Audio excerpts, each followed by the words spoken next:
et je vais finir par une crayfish. Ce que je vous propose, c'est de faire cette crayfish en accéléré, et puis on se retrouve pour la petite conclusion et on parle des futures vidéos. A tout de suite.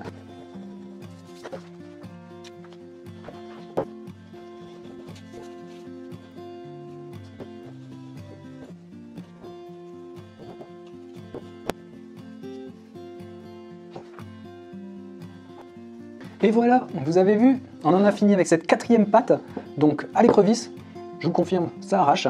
Donc dans les arômes, je vous avais déjà dit sur la première vidéo, mais si vous ne l'avez pas consulté, bien sûr, allez-y vraiment très doucement. Les poissons ont une caractéristique, c'est qu'ils ont un sens olfactif très développé, donc pas besoin de faire une différence sur un arôme beaucoup trop fort. Si vous le sentez à peine, c'est que c'est bon, il n'y a pas de problème pour les poissons, ne vous inquiétez pas. C'est plus une mécanique des amorces, une mécanique de notre présentation, pêcher où les poissons sont, ou les faire venir sur notre zone où on veut qu'ils viennent et les faire rester dans le temps, qui est super important par rapport à un arôme surpuissant qui va avoir un effet négatif par rapport à proposer quelque chose de très délicat relativement par là.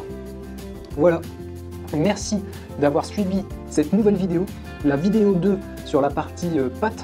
On fait nos pâtes, préparation de la pâte pour pêcher, pêche au cou, pêche à la carpe au cou, pêche à l'anglaise au feeder, même si c'est plus compliqué à fixer, mais il y a quand même des techniques. Mais généralement, ça va vraiment être au cou, carpe au cou, et bien sûr en pêche en mer, c'est super pratique et génial, comme aussi des confections de pâtes avec du pain, c'est super pratique, je vous ferai sûrement une vidéo aussi plus tard là-dessus. Mais en attendant, je vous donne rendez-vous dès dimanche pour tester ces pâtes, donc une écrevisse, une stimulette, une crème et une chaîne vie, laquelle de ces pâtes va avoir le meilleur des résultats. On va se tester ça au bord de l'eau.